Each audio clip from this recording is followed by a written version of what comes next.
Moving on to the approval of the agenda. Are there any questions, issues with the agenda? I just have a question. Up until the last couple of weeks, it's been on official Kootenai County paper. Why the change? I have no idea. We changed people, we changed staff. Nancy? The question is, why is the agenda no longer on Kootenai County paper documents? It is. It's online under the agenda center. She's talking about the printed version. Why is it not on the Kootenai County letterhead?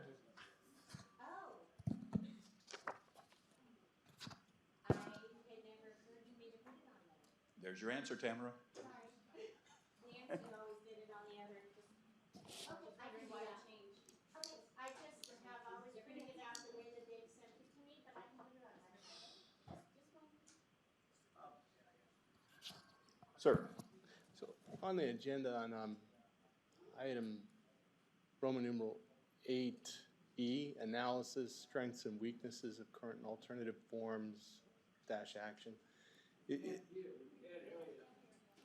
Fair enough. So under item 8E, analysis, strengths and weaknesses of current and alternative forms dash action. Am I to understand this? We started deliberations last week, and basically this week the strengths and weaknesses is the conclusion of the deliberations, like strengths and weaknesses. That's where we deliberate. Is that what you're getting at? I don't expect it probably to end tonight. The strengths and weaknesses probably will continue for several weeks of discussion. However, whatever happens on that, it happens.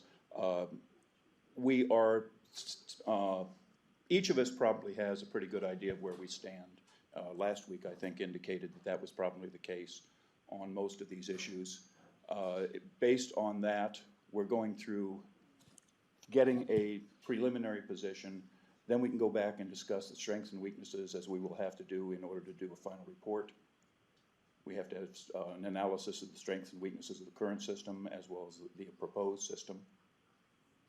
Okay, I thank you for clarifying that, because to me, as expressed last week, I do believe that we're going to deliberate. We need to take some time. We've been meeting since May, hearing from people. There hasn't been that much time for us as a study commission to have thoughtful deliberation about this. If you're saying that's what we're going to have going forward for, it's undefined, but it sounds like several sessions. Okay, you know, I'm okay with that as long as that's what you're saying. My expectation, at least. Okay. What we have had, we have. Thanks. Yeah, I guess following on that, maybe what was confusing is the action designation as opposed to discussion designation for that item, because it seems premature to be considering some sort of vote, which is the only thing that action really designates. We don't have to take a vote just because it's an action item, but we have to have an action item in order to take a vote. Right. So just as a preliminary, in case we are able to move on any aspect of it, it's an action item. Further? Are we ready to approve the agenda? So moved. Okay. Second. We have a motion to approve the agenda, seconded. When you're ready, vote. It is approved. Are there any announcements? Then we'll move on to the approval of the minutes. Do we have any issues with the minutes? Yes. I had a clarification on one aspect of the minutes relating to a statement I made at the last meeting. And let me just start by saying, David, thank you for putting them together. I know that must have been a tedious task and time consuming, and that's appreciated. Starting on page 8, David, I'm sorry, page 9, there's in the bulleted item under that starts with Brian Cleary began by. If you would move down 1, 2, 3. It's 11 lines down, I believe, with the sentence that starts, "We are becoming more like a city." I'd like to clarify what I was saying there, because I spoke in terms of we're becoming more populous, rural areas are disappearing, we're becoming more urban, suburbanized in nature, and I didn't I did mention city in there, but I didn't mean to say we're becoming more like a city. Okay, it's more urbanized, suburbanized area, and the rural areas are being gobbled up, disappearing. We don't like it, but that's the way it is. So I would just change City that to to, urbanized area? yeah, I think that's a fair characterization. Okay. Thank you. Anything else? Are we ready to approve the minutes? Kristen's making a motion to approve the minutes. Second. Okay, Bob seconded. Call for a vote. Minutes are approved. Hey, Dave, I just wanted to add on to what I said in my note about that going forward, I'll still recap our discussions and what the positions of people are, but I won't be doing as much of a transcript type of thing. And as Bruce has reminded me, is be careful what you do because people would always want it to be done that way, type of thing. But I will make sure that everybody's views, but it won't be necessarily by person. It may say these commissioners made these points, these commissioners made these points, and overall the decision was to do X. And of course, everybody has a chance to change the minutes later or make recommendations of that. So I just wanted to give everybody a heads up because I didn't want to change anything without notifying everybody what's going to happen. Thank you. Thank you, Dave. We have no reports. We have one item of old business. We have an amendment to the bylaws. We have received a report from the county attorney on the state statutes. And I believe that we are prepared at this point to vote on the amendment. Do we need a rereading of the amendment? Is everyone familiar with it? Okay. Do I have a motion to approve the amendment? Actually, you better read it because I want to make sure I'm not approving it or disapproving the wrong thing. The amendment we're talking about, Article 9, Section 5. Alternates may participate in meeting discussions during the information gathering phase, but shall not participate in deliberations nor vote on agenda items until and unless appointed as a commission member. Do we have a motion? Kristen has moved. Bob seconded it. Call for a vote. I will ask for a roll call vote on this.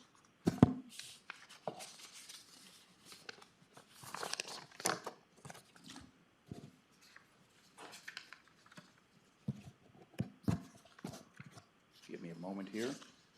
I got my sheets buried here. Okay. Kurt Anderson? Abstain. Tamara Bateson? Abstain. Abstain. Dave Botting? Yes. Bryant Bushling? Abstain. Abstain. Brian Cleary? Abstain. Bob Fish? Aye. Dave Levine? Aye. Phil Ward? Yes. Kristen Wing? Yes.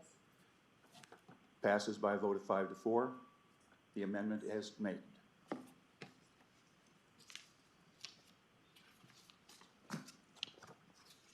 Moving on to new business. We have 4 offices to discuss tonight. I believe that we are probably in about the same position on these 4 offices that we were on the 2 last week. So I'm going to approach it in basically the same way. The clerk, election, appointment, restructure. I have heard nothing indicating that anybody here is really looking at changing the way we handle the clerk. Am I correct or am I incorrect? Is there anyone who wants to change the way we handle the county clerk? I would. You would. Speak.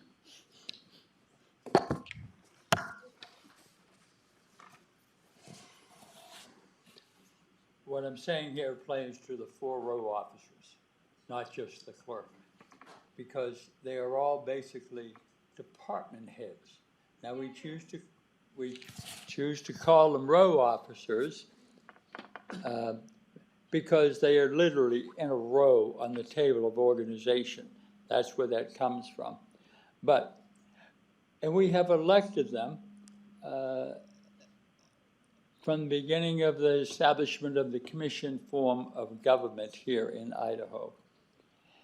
These 4 row officers have no special training or expertise required by law, but the functions of each office are clearly spelled out in the law. The clerk must record various documents, whether it's deeds, subdivision, marriage licenses. The assessor has to assess the property, which is strictly based on the market value.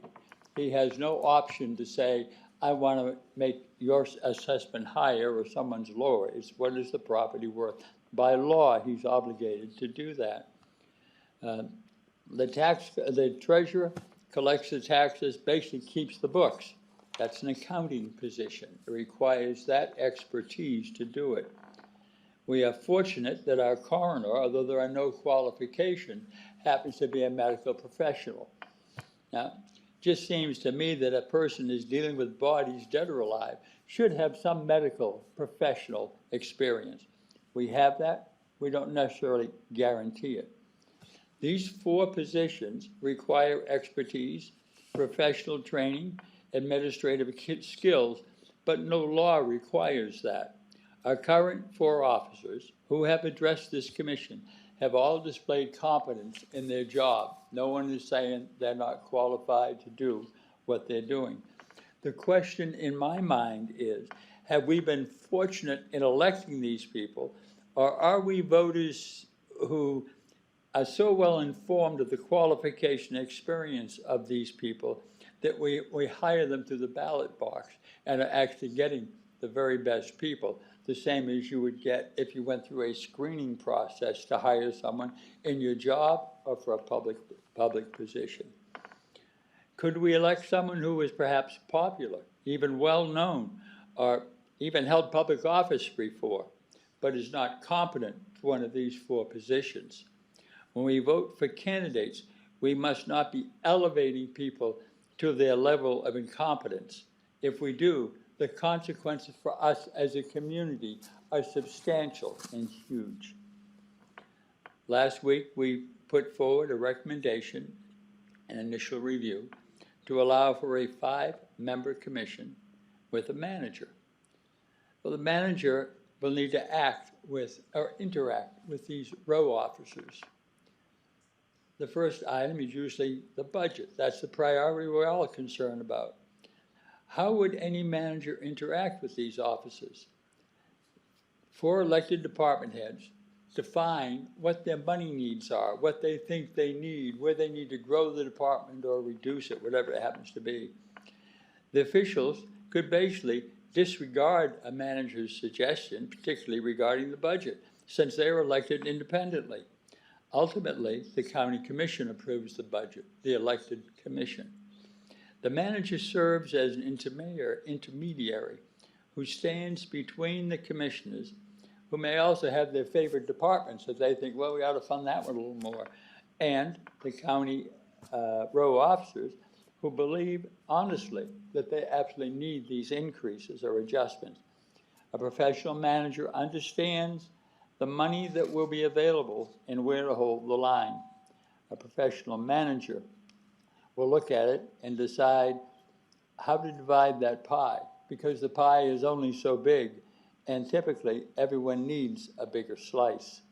The proper distribution of public money must be both fair and reasonable for the good of the public. That is what a professional manager brings to the job. But he needs to have people he can deal with, interact with, that would actually listen to him and engage in a conversation to keep it all professional. The row officers understand the needs of the citizens. This is accountability. The way to ensure that row officers are qualified is to screen any applicant for the office, establish criteria for training, education, demonstrated career integrity, and then you make a choice. We achieve the ability to ensure we are hiring the most competent, qualified people when the manager provides a reasonable and fair hiring criteria, including advertising for the job to recruit and hire the best candidates, which also by law requires those positions to be approved by the county commission. and a advise and consent type of arrangement.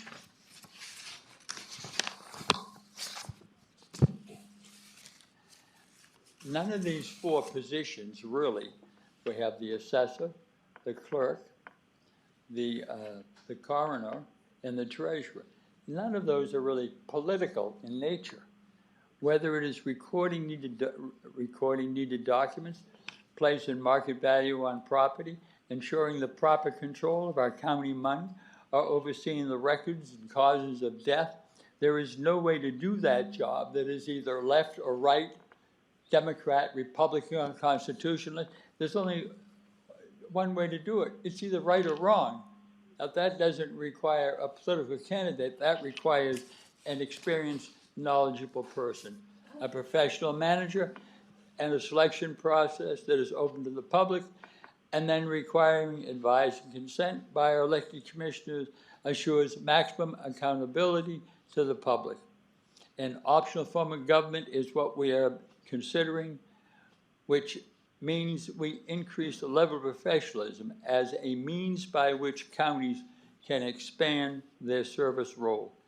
Our state government granted county governments greater authority to select or review an optional form of government that responds to the growing service needs of our citizens, all requiring an election by the people themselves, not just us as a committee suggesting certain things. There is one change I'd recommend directly to the clerk's office, and that is the elections department is a separate department in the table of organization. It's even in a separate building and coming under a lot of scrutiny in the past couple of years. And likewise, the temporary assistants, I'm not quite sure why that's part of the clerk's office. Those to me should be broken off and put in a more appropriate position. Apart from that, I feel the 4 row officers, we elect better people by going through the process that actually winds up them being appointed by a manager. That's all I have. Thank you, Phil. Do we have any further discussion on the row officers, right now, specifically the clerk's office? Can I ask a question of Phil? Kurt? One of the assertions you made is that if they remained elected, that they could ignore the budgetary recommendations of the manager if we were to move in that direction. It's unclear to me, given the statutory assignment of budgetary officer for the county to the manager position, how they would possibly be able to ignore that role.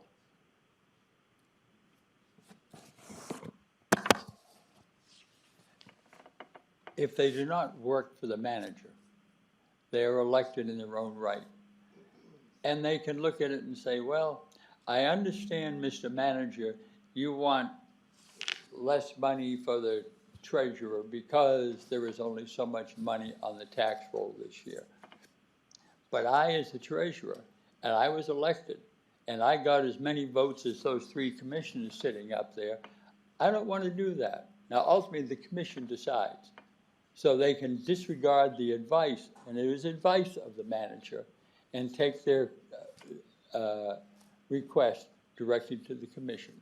I don't have a problem with that, but I just feel that they're skirting the function of having a professional manager by doing that.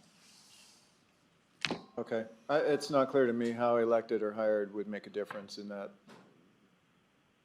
role. I mean, if you're saying that the manager would fire them because they went over their head to the commissioners to get money that the manager hadn't approved, then yeah, I suppose that's a power the manager might have if they reported to them, but to the manager. But given that the manager has the role of county budget officer, it seems like a stretch to say they would ignore that role.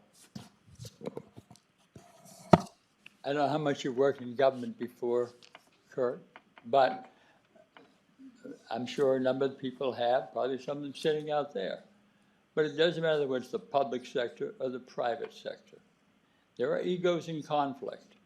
And when someone has the authority by having been voted in office and someone else is appointed by 3 commissioners, and that appointed person is trying to decide how people should distribute the money or what they should do, on not just money, any function.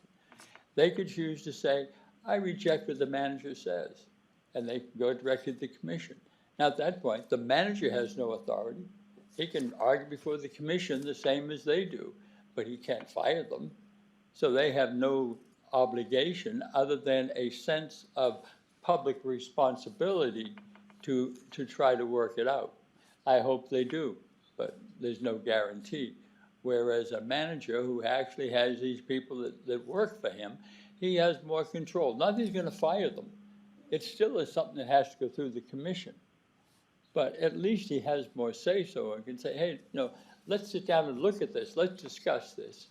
And that's what I see the professional manager bringing to the table, that I don't see present in the current system after listening to all the different reviews we've gone through the past 5 months. Okay.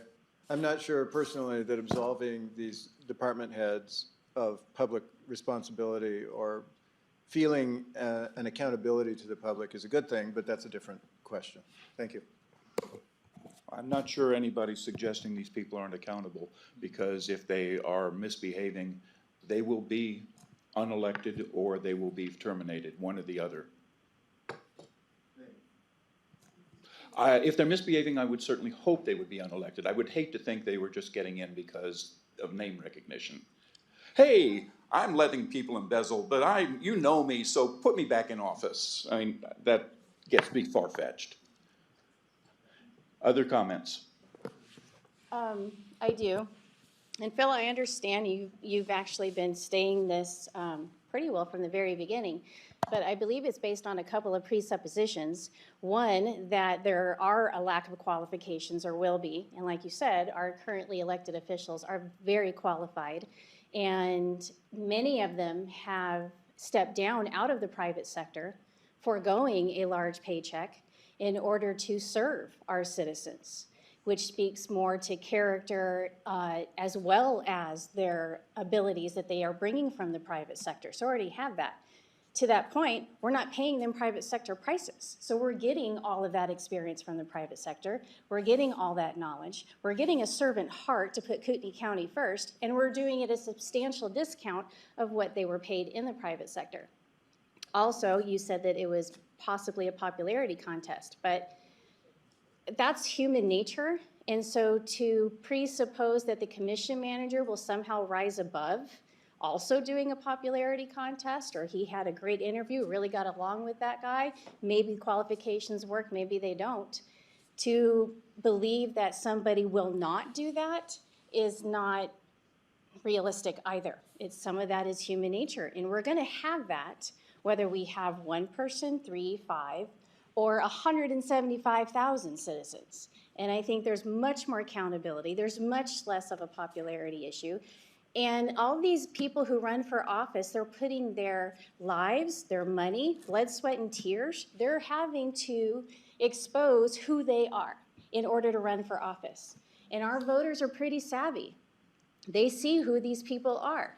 I went through the whole sheriff's thing, and there was quite a couple of the candidates who had really great business sense. They would have been phenomenal in that role and what they could do. They had no law enforcement experience. The voters voted. So taking the voters' voice away, silencing the voters on the hope that one person will have the ability to make a more intelligent choice than all the voters of Kootenai County is not really a risk that the voters want to take. It's definitely not one I want to take. I do want our elected officials to be qualified. But I can't see how any intelligent person who's going to run for office and having to expose everything about them and their qualifications is going to run without those qualifications. They will have that. That's why they're running for that office. And if they're not, the people are going to find out about it and they're not going to vote for them.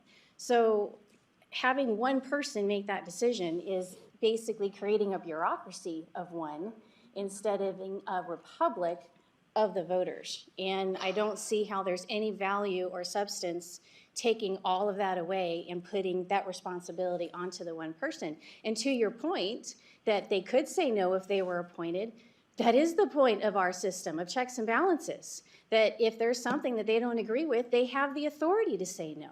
And the other thing that I think is missing from what you talked about is that they do have a lot of statutes. They are mandated statutes of what they have to do. They also have discretionary authority and power in their policy making and how they institute those policies. You take that away, you increase the ineffectiveness, you increase the inefficiencies, you increase all the problems instead of taking it away, because now they have to ask permission from somebody in their respective department, which right now, these are experts in their department. They know what's best. They know what's best for their people, they know what's best for their department, and they also work under the premise that they are trying to do what's best for Kootenai County. You take that away, it's a bureaucrat. He doesn't care, she doesn't care. They're just doing what's best for them or having to do what they're told without any accountability.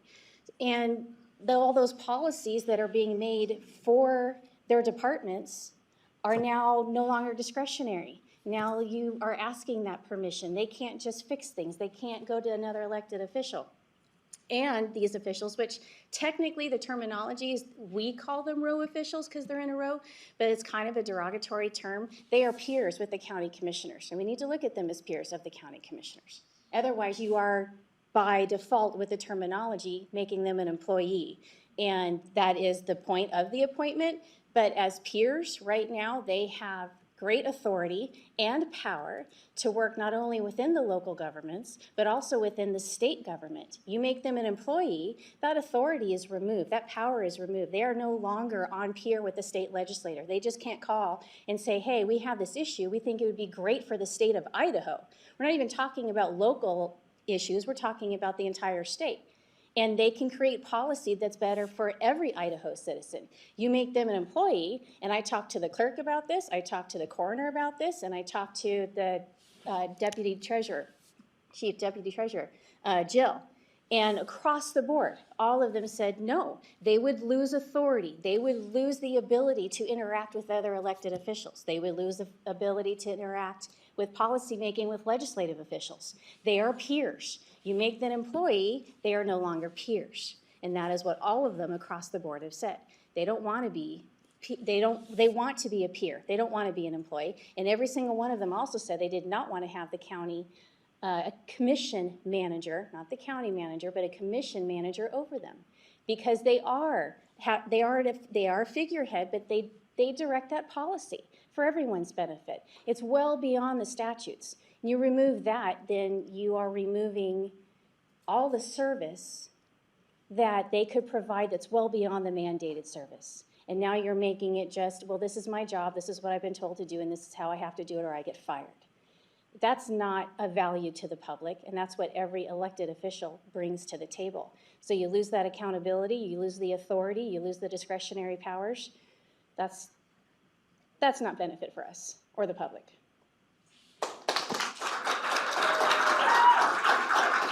Hey, Dave.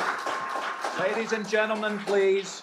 This is a meeting. We're trying to transact business, not appeal to the crowd. Go ahead.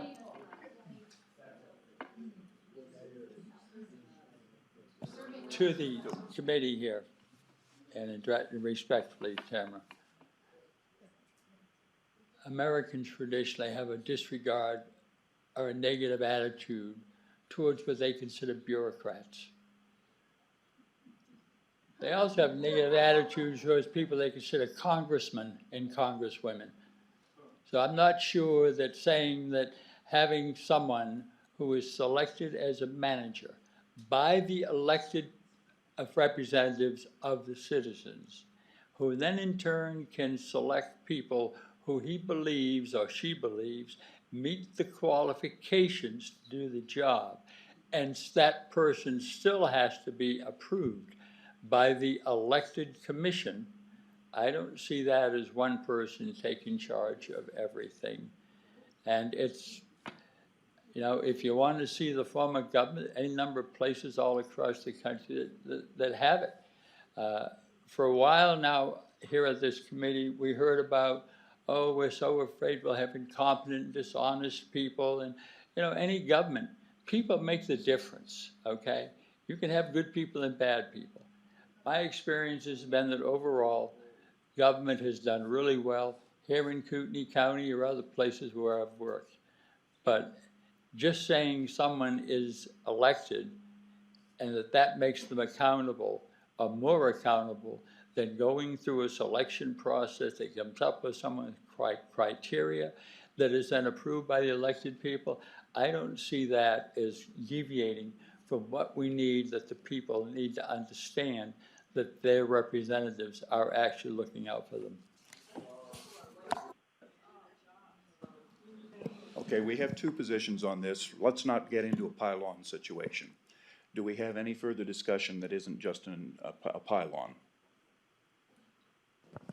Then shall we call for a I'm not vote sure on the I know what a election? pylon is, but Phil, not a pylon, but I had a question.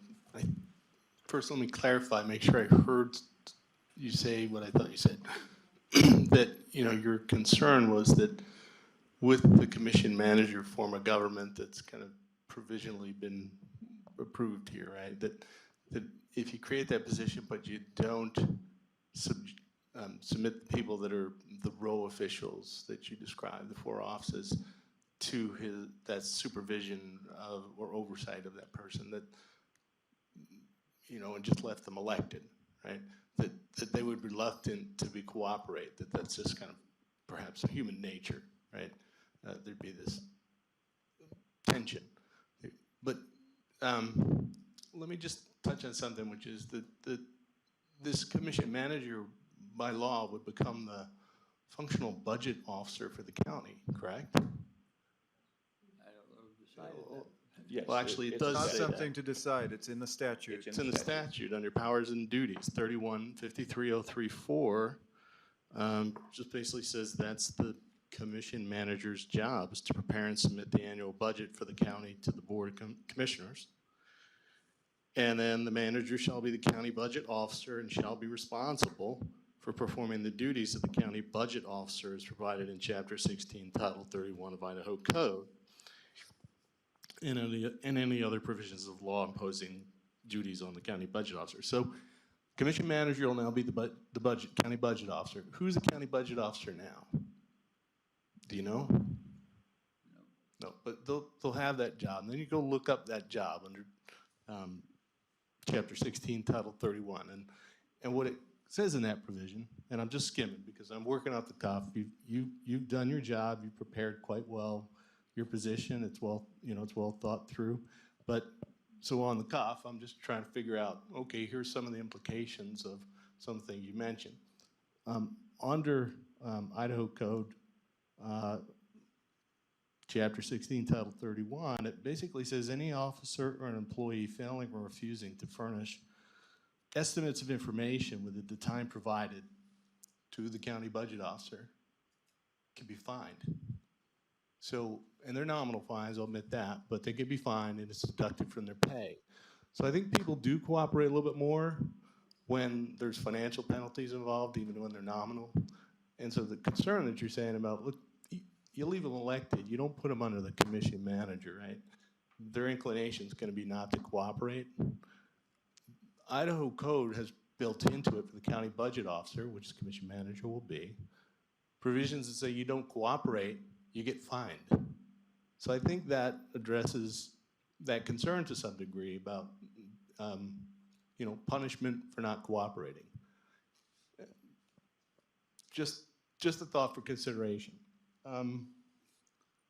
There's something I missed about.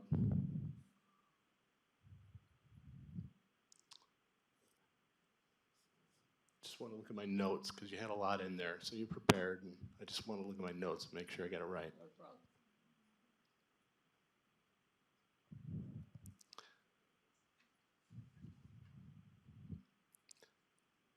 Just a little bit on the most competent and qualified persons. I mean, you did say, look, everybody that appeared in front of us in these kind of row officials, they appear competent. They're good at their jobs and they're doing them. And, perhaps under commission manager, when you put them under the commission manager and they're no longer elected, you vet them, you go through, it becomes more like the GS process that normally is used to hire people in the government. And yeah, there's a vetting process. But to switch to that, I mean, if you have something that seems to be working and you don't have clear indications of something that's wrong with it, is that really reason enough to want to switch to something different? That's my concern, is that it's the change for the sake of change, but does it really improve anything? What evidence do we have that something's not working?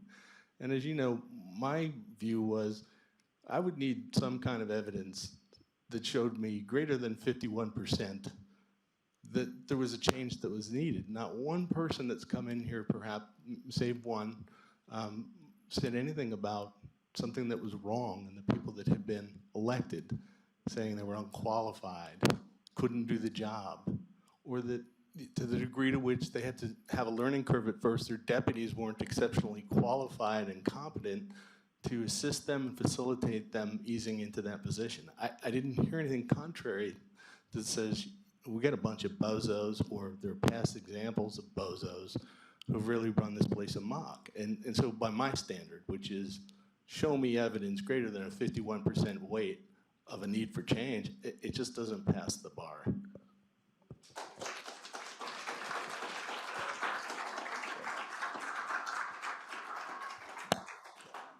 Could I make a comment here? I think we've kind of gotten off topic. Now we're kind of back on what we already discussed last week. I think our topic is the 4 row positions, and so maybe we want to, in the interest of time, get back to that. Also, I realize that I'm speaking to people who don't want to hear me speak, but it would be appreciated if you would give us the courtesy that we give you. I think we're all good Christian people here, and in that way we believe that do unto others as you would have them do unto you.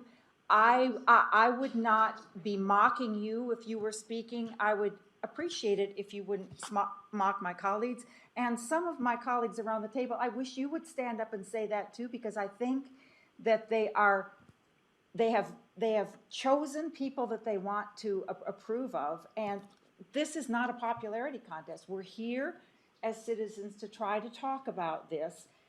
I'm treating all of you with respect. I'm trying. I might fail occasionally, but I'm trying. But I really would like it if we could have a civil discussion amongst us, and if we wouldn't have to have comments when some of us talk. Yes. So, Kristen, I will back you on that one.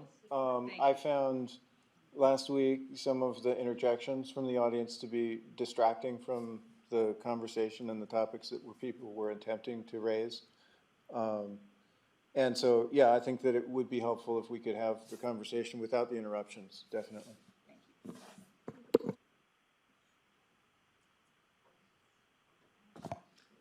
Any further discussion on the clerk's position?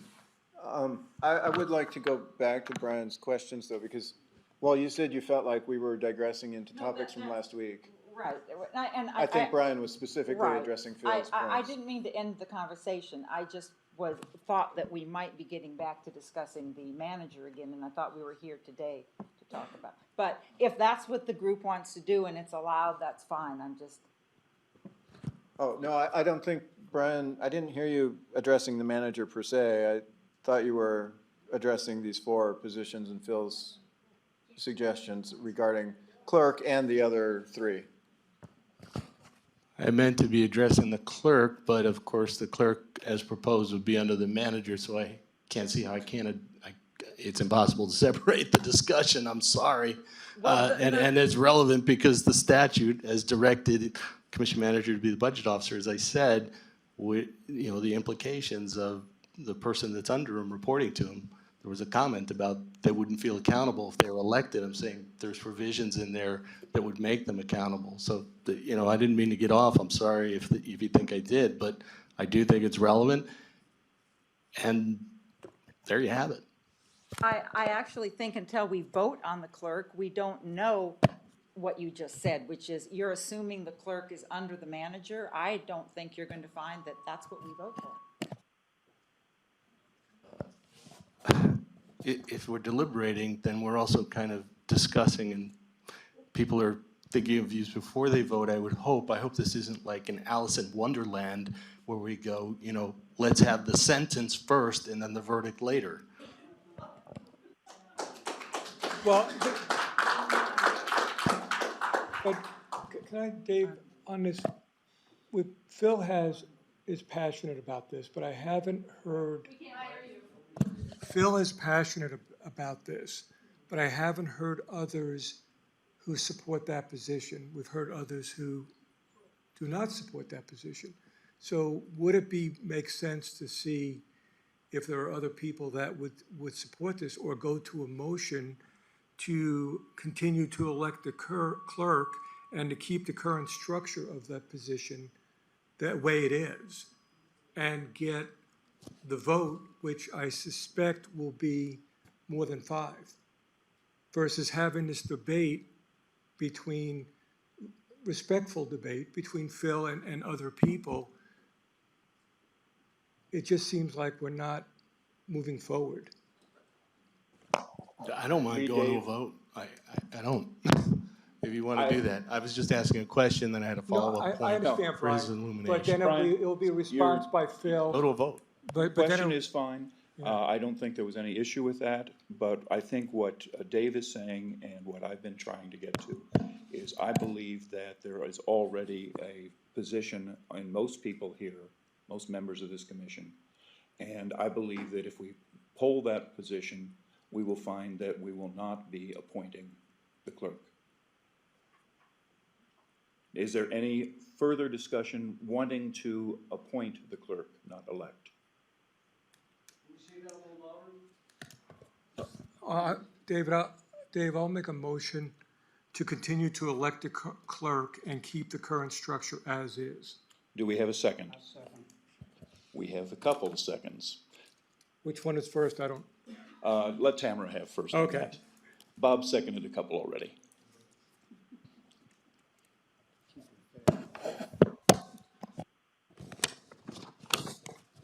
Vote to maintain the clerk as an elected position with the current structure.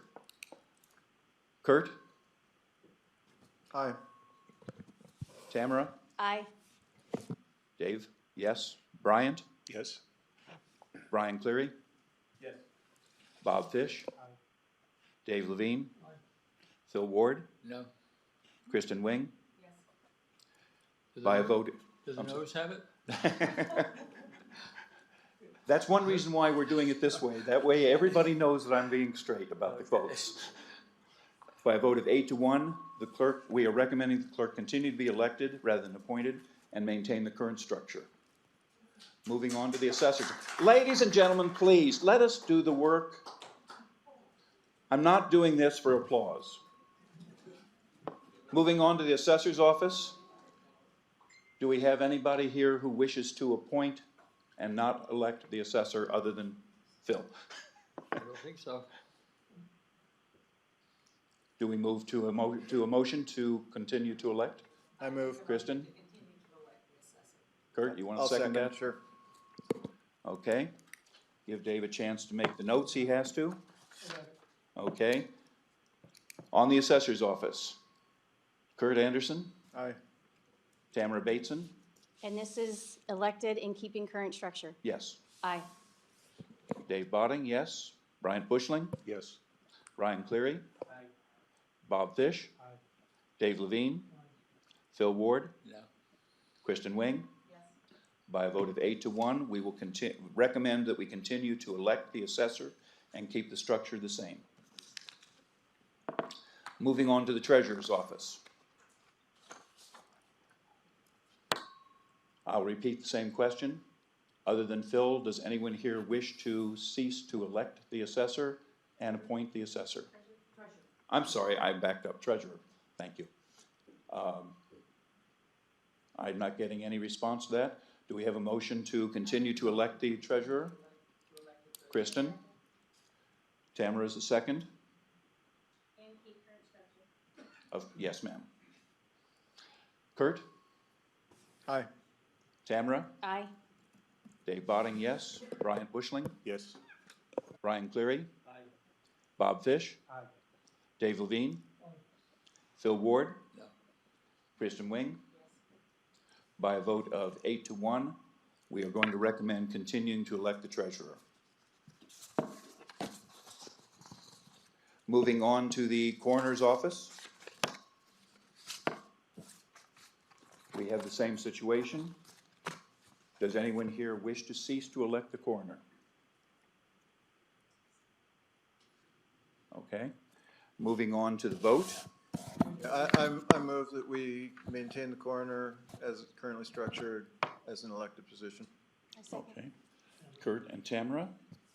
Moving on to the vote. Kurt? Aye. Tamara? Aye. Dave Botting, yes. Brian Bushling? Yes. Brian Cleary? Aye. Bob Fish? Aye. Dave Levine? Aye. Phil Ward? No. Kristen Wing? By a vote of 8-1, we will recommend continuing to elect the coroner. It is only 6:15. A little too early to take a break, so let's start straight into the analysis of the strengths and weaknesses.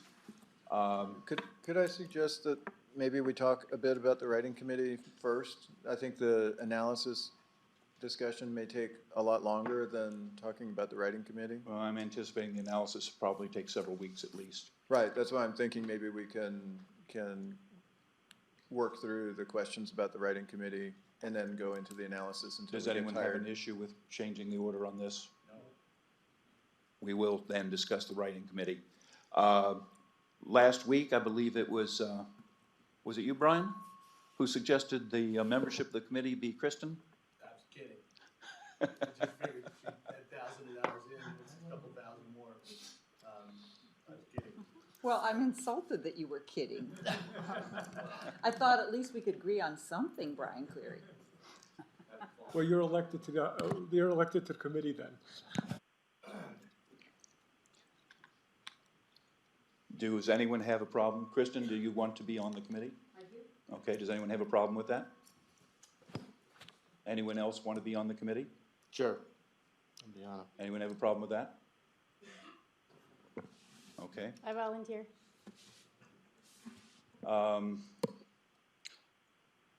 Since I'm automatically a member of the committee also by virtue of being the chair, I think we probably got enough members. Is that agreeable, Tamara? I'm sorry.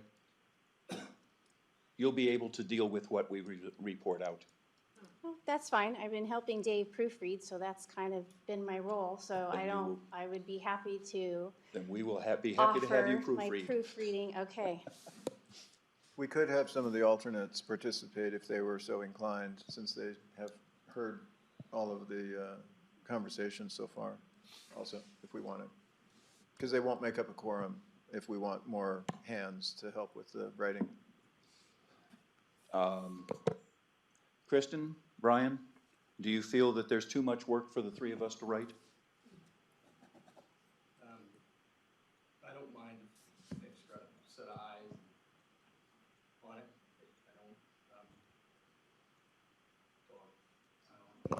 I don't mind if alternates want to be on it. I just, there's plenty of work, I'm sure. Well, we Yeah, already you're just turned volunteering. Tamara down because of the number on the committee. Yeah. That's correct. Do we want to put more people on? If we put Sherry on, it's not fair that we didn't put Tamara on. It's not going to be easy for a large number of people to Right. write this. It's better to have a small number and then, In my experience, basically, one person tends to write a report and the others tend to edit it. I'm anticipating that, and we need to get an opinion from the attorney, I believe, on this, that this report will not be like a final report. This report will be a simple restatement. The recommendation will be, and I'm not going to give the exact wording here, but the recommendation will be that we have a commission manager form with 5 commissioners, that we continue to elect all 6 of the row officials in their current structure, that that is basically what will be going to the public. Did I not say 5 commissioners? I'm sorry. With the 5 commissioners, that is basically what will be going to the public for the public hearing. The final report, where we have to put in 60 pages of justification for all of this, I think is more than we need to send out to the public. I found it hard to read through the last report and find the kernels, quite frankly. When you get a report that's that long and that involved, it's not easy to find the wheat for the chaff. And so my anticipation is this will be a very short couple of pages of what the recommendation is, hopefully, so that it's easy for everyone here and everyone out there to know what it is we're recommending. It's my understanding that when other commissions are doing something for a public hearing, they put out the changes for the public hearing instead of putting out the entire statute as it's going to be rewritten. And then after the public hearing, when the changes have been discussed openly, then they go back and rewrite the statute. I misunderstood. I thought you were talking about a committee toward the final recommendation, the big 100-page document. I think 60 is too short. It may be. So I didn't realize you were talking about just the 1 or 2 page summary for leading to the public hearing. Yeah, that, at this point, I think that we need to start looking at that because we have to have, I believe it's, and somebody might be able to correct me here, I believe it's 4 weeks, 28 days notice before we can have a public hearing. So we need to get started on that document so that we can have that prepared, published in the hands of the public so that we can have a public hearing in January. Can I just ask a question? Is it usual to have the chair on a committee like that? The chair is Because- an ad hoc member of every committee. Okay. It's in the statute. As an ad hoc member, that doesn't actually mean you have to do anything, though. You think I'm volunteering to do anything? I thought you. I'm just the chair, I don't work. I'm the boss, I don't work.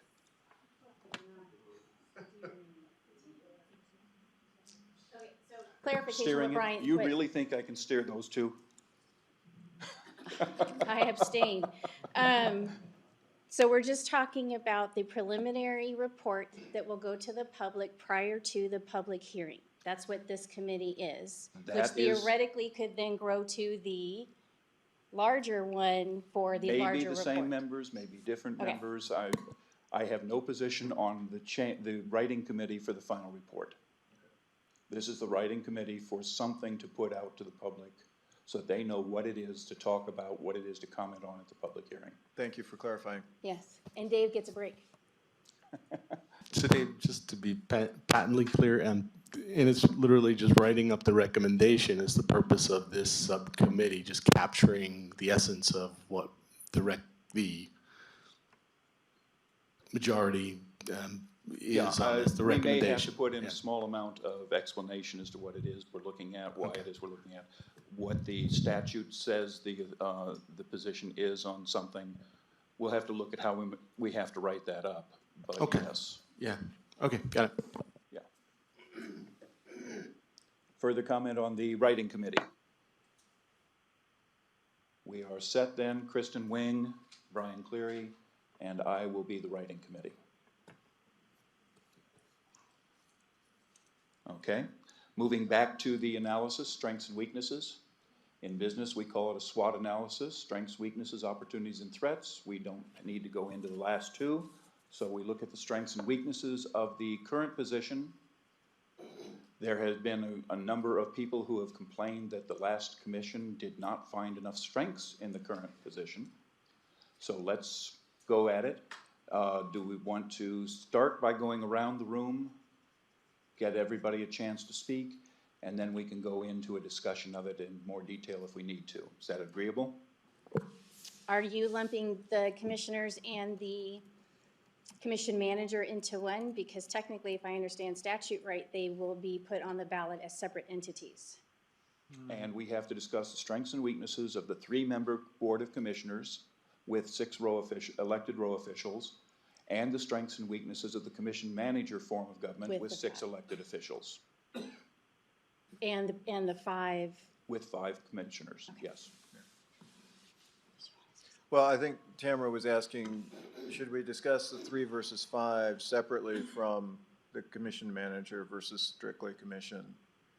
just to make it easier to disentangle those two aspects. Is that what you were asking, Tamara? So, If you want to discuss the strengths and weaknesses of 5 as opposed to 3, that's part of what we're talking about. What are the strengths and weaknesses of, and we don't really have a recommendation for a commission manager with 3. So go straight to what are the strengths and weaknesses of commission manager with 5. And if you think 5 is a weakness, then that's your position that 5 is a weakness, and you can make that point. okay, thanks. Amenable to all? Would you like to start, Phil? Yeah, I guess to me, the biggest concern to me with the 3-member commission is that there are only 3. That any given election, one person losing or getting reelected could change the balance. Also, I think that with 3, it tends to restrict the dialogue.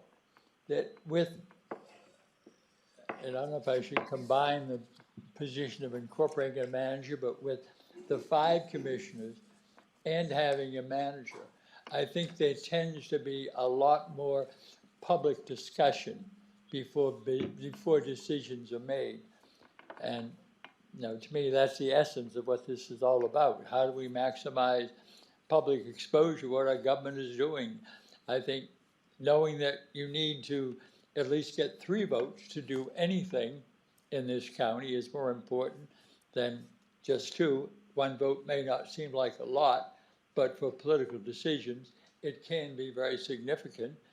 And I just feel that 3, just by virtue of the limited number, is a problem.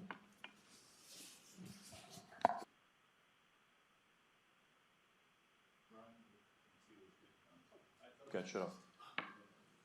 Were there any benefits? I thought we were supposed to start with benefits or something, but maybe Well, I misheard. I think that, But I didn't know if you had any benefits to mention of the 3. You find no benefits, so I guess not. I would look at the structure of the discussion right now, and I maybe should have said something before Phil spoke.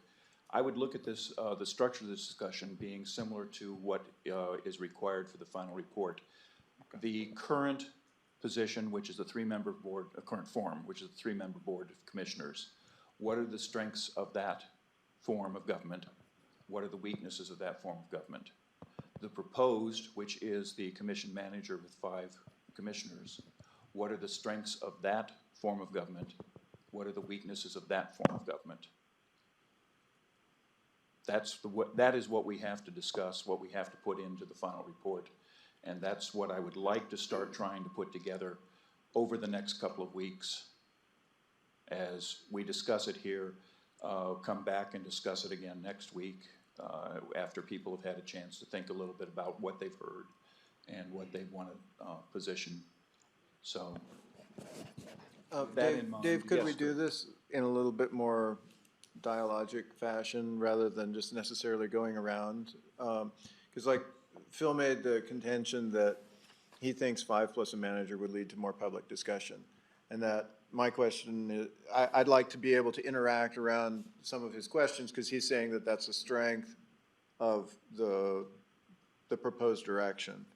And I'd like to be able to understand that better because that's one of the aspects that I don't understand from your position last week that you stated. Okay, And rather than, if we go around the table, I think some of that will get lost. If you'd make a note of that, we can come back to it, but I'd like everybody to get a chance to make a statement first. Okay. And then we can come back to actually getting into questions and answers and discussions.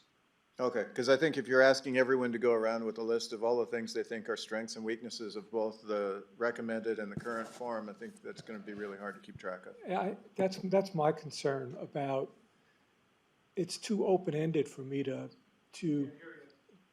sorry, it's too open-ended type of thing. It's sort of like you want to do this on a very specific topic. So you take 3 commissioners, what is the strengths? You go on the whiteboard and we throw out things that we believe are the strengths. And then we throw out things that we think are weaknesses. You got two sides. And then we look at it and say, let's talk about those things. And then you go to 5 commissioners. And then you go to commission manager, so that there is more of a structure versus an open-ended dialogue.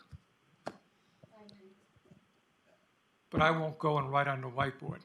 I don't think we have one here tonight. Actually, we do, right Oh, there. do we do? Okay, we do. My mistake. Wasn't paying attention to the wall. Yeah, I think that works. Dave, you sure you don't work around lawyers? I'm not allowed to go snake hunting. I'll just put it that way. Then you can, I just asked Nancy for future meetings. For future meetings, I know with brainstorming sessions that I've ever been in, and this sounds like what you're talking about here. If you have those, sheets on an easel, and that way you can keep referring back to them, because we're gonna find that we're gonna do our strengths and weaknesses on one thing, then you're gonna have to, I guess you can go to that one, you're gonna have to erase it, then you can't go back. But if we have something where we are, and then what's nice is you then have a second session or a third session, and you're bringing back those same things and putting them up there, and it really is gonna help the people who write. Well, and, Also. or, I mean, an adjustment to that, whether it's done with flip charts or elseways, is to give everyone a pad of sticky notes. And then you can stick all Yeah, the strengths yeah. ones over here and all the weaknesses ones over here of the different components. You can cluster them and group them and do what you need to do. We can take photos for posting so that we don't violate any open meeting law. And maybe it would be worth suggesting that we send everyone home with homework to write up a collection of sticky notes, basically create categories and say, take sticky notes, write them down, one topic per sticky note, and then we'll come in next week and throw them on the wall and try to make sense of them.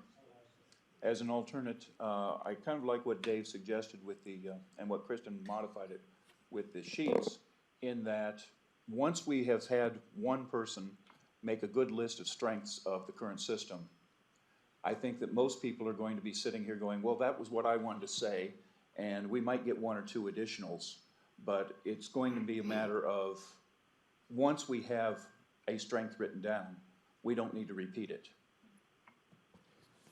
Agreed. But again, brainstorming research has shown that independent work generates more positive and thoughtful output than groupthink does. And so that's why the sticky note, the independent collection of sticky notes tends to be more productive than a conversation where people are just, whoever speaks first gets to sort of dominate in some ways. Well, to try to control the domination, that's why I like to go around the room, at least once.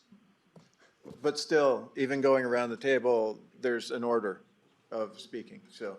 But if you do have the sticky notes, then everybody has equal opportunity to go and put 1 million sticky notes on if they want. Exactly, and if Now, you I get can 10. remove some of them if I don't like Yeah, them, and but- if 9 redundant. people write down the same thing and Right. they all just end up in one club. And that's what you would do, you would facilitate it, that you look for similarities and say, there seems to be a trend here with this information on that.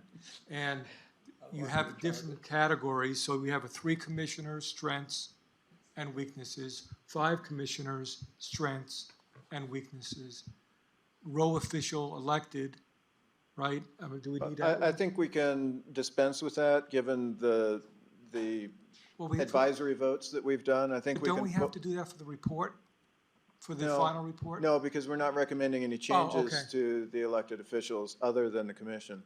What we have to do for the final report is we have to have a list of the strengths and weaknesses of the current form of government. And we have to have a list of the strengths and weaknesses of the proposed form of government. So we would need the row officials So elected. the row officials are not different. They're all Yeah. elected. They're not But you changed. can, it is fine to discuss the strengths and weaknesses of elected row officials.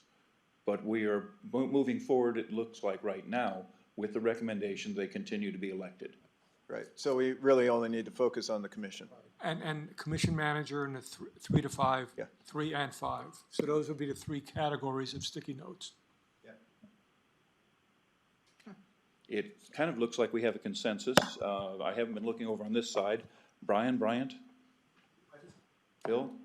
I just had, with regard to what you just said, and I want to make sure I understand, because when you say talking about the strengths and weaknesses of our current form of government, I'm thinking of that as a unified form of government. In other words, we have 3 commissioners and 6 row officials. So we would talk about the strengths and weaknesses of that entire form of government.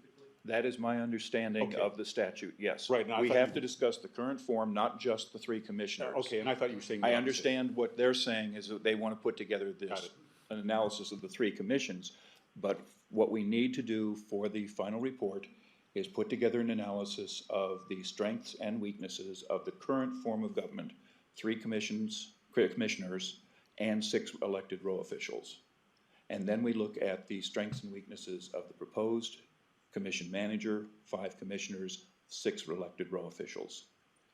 Now, as Kurt says, the strengths and weaknesses of the 6 elected versus appointed row officials really aren't going to make much of a difference, but it needs to be in the discussion that we're going to be putting in the final report. Any Well, disagreement on that, Brian? Given that we're not recommending any changes in those positions, I don't think that we need to spend a lot of time or focus in the report or in our discussions on it. We are required by statute to discuss the current form of government. That does not say the changes we're making in the current form. That's fine. So we are going to be required to discuss the 6 row officials elected on both sides. Sorry, I didn't write the statute. No, all I said was, that's the strength. That's keeping it as a strength. So I think it's a very simple statement, and then we move on. Moving back to where we were, I believe we had a consensus that we were going to be looking at the sticky note approach. Is there a problem with that? Anyone? Can we, do we have to have a certain color or size? You- What if you- some of us bring really big sticky You notes? can, you can bring big sticky notes, as long as they can be read by people. I don't think the color matters, I don't think the shape matters. Okay. So Oh, you yeah, can I be do- creative I and do you can have some find shape- cat-shaped I have some ones. butterfly ones. That works, Hey, that works. this is getting more and more fun. Yeah, and you can use the devil-shaped ones for the weaknesses or something, I mean, or whatever. I don't deal with the devil. Okay, how about just deal- skull-shaped for Yeah, the no, weaknesses? I don't deal with that either. Okay. Only I- happy things. Yeah, so I think that if everyone takes it as an assignment, maybe since we may end early tonight, they can go home and spend some time this evening starting to note these things down. And I hope that getting a pad of sticky notes isn't gonna be a financial disincentive or alienate anybody or keep anybody from participating. I would certainly hope that's true. Do we have a motion to go this direction to use the sticky note approach starting next week? I'll move that. Okay, second? I'm sorry, I was not paying attention. Will you Uh, please say what you The said? motion on the table now is that we go to this sticky note approach for the analysis of the strengths and weaknesses of the 2 forms. Second? I second. Tamara seconds. Vote? Looks like it's set. We And will, just to clarify, we're gonna be doing really 3 components for next week, is 3 commissioners, 5 commissioners, and commission manager. Correct, along with the current elected officials remaining, Okay, and the current elected and the current elected Okay. officials, yeah, just so that we can do it, as Bryant pointed out, in a holistic fashion. I would suggest we try to categorize it into 2 sections. One, the 3 commissioners that we currently have with the 6 elected row officials. The other, the commission manager with 5, because we're not going to have an option right now for a commission manager with 3. We've looked Unless at as the we go commission through manager it, with people 5. change their mind, right? Then we can go back and discuss that at that time. Okay.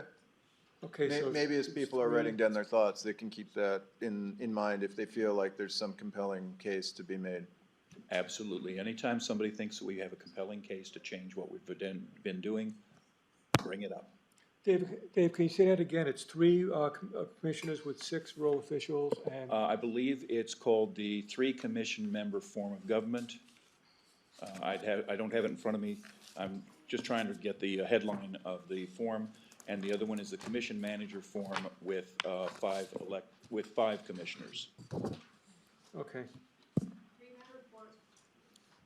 You got it? Three-member board of county commissioners. If the, and We can can't ignore do the with changes. Yeah. 3-member board of county commissioners is the headline on that. So essentially, 4 categories: strengths and weaknesses of the 3, strengths and weaknesses of the 5 commission manager. Yes. And Dave, the statute says 5-member board of county commissioners. What number is that? That's Title 31, Chapter 55. Okay. Actually, I think that's a separate one without the county manager. Yeah, there's a The- commission manager, and the then commission there's like a manager subparagraph form, that says which you can is, do 5 or 7. Chapter 3, Oh, I think. 53. And under that, 5331. under that, then we It have the says options commission to manager. set up the number of commissioners. Right, there's another section that says you can do commission manager with 3, 5, or 7. They are separate, though. Yeah, Title 31, Chapter 53 is commission manager. Okay. When it- Within commission manager, it has the option of the number of commissioners. Yes, 3 or Yes. 5. yes, that's 53 Five or or 5. 3, 5, or 7, yes. Yes.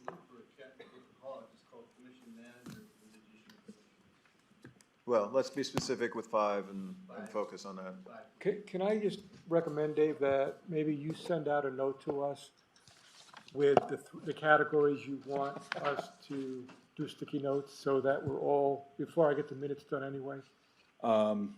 As far as I know, I have 2 options of form with a strength and a weakness of each, Yes, which breaks down into 4 options.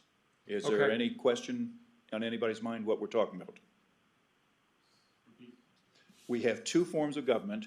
One is the commission manager form with 5 commissioners. The other is the current 3 commission member form of government. In each, we have the option of strengths Got or it. weaknesses. So we have 4 options. 3-member commission strengths, 3-member commission's weaknesses, commission manager with 5 strengths, commission manager with 5 weaknesses.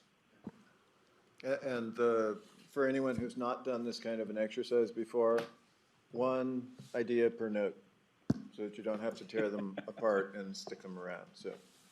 Use plenty of notes, the more the better, the more the merrier. Do we need to put a name on it or not? No name? I don't think names are I irrelevant. just wanna, okay, Yeah. no name. I'll put Kurt's name on it. Yeah, We'll just be able to know Kristen's because they're the butterflies, right? yep. Transparency, this is Tamara's thing, transparency. That's what I That's understand they're right. proposing. I That's haven't done right. this myself, so. Yeah, that's Oh, yeah, exactly the way it thi- works, this is- Brian, This is is that standard operating procedure. with a lot of- people will come in, we'll designate one area for the strengths of 3, the weaknesses of 3, strengths of 5 commission manager, and weaknesses of 5 commission manager. You go, you stick your notes on. If you see other notes that are similar to your idea, you put it adjacent, and then we'll try to cluster and group and try to distill the themes. I'm familiar with it, I just want to make sure that's. That's how we're going, yeah. That's what I have in mind. Is everyone Seems like amenable David's with what got that. has been described by Kurt? Okay. Do we have a motion to move forward with that? I so move. Second? Call for vote? Looks like it's unanimous. Move on to following meetings. We have November 17th, next week. We will be meeting on, unless something else comes up, it looks like pretty much just the sticky note analysis of the strengths and weaknesses. We'll have to see if something comes up between now and then, but Unless the Basically. writing committee has something for us to review. we can look at that. I don't know that might be a little early for the writing committee to have something back, but we'll see. It would be nice to see the sticky note results. That makes sense. Assuming that we're making headway, we have already agreed to go dark November 24th. I see no reason at this point to change that. Hopefully, we will make some headway next week on the 17th. I don't expect to close out the analysis of strengths and weaknesses on the 17th, however. We will come back the 1st, 8th, and possibly 15th of December. Perhaps within that time frame, we will be able to come to some preliminary conclusions on the strengths and weaknesses, if not the finalized version, because the finalized version will not be done until January after we've had the public hearing. We will go dark December 22nd and 29th for the holidays. We can come back January 5th or 12th, depending on how we look at what we've been doing, when would make sense for us to come back in and have the public hearing. We need to clear up a few things about the public hearing that have come, questions that I've been asked that I don't have answers for. So I'll ask legal to clarify some of those questions that I've been asked, and we'll move forward from there. Are those procedural, or what kind of Procedural. questions? Okay. Lead time, I think it's 28 days, I need to confirm that.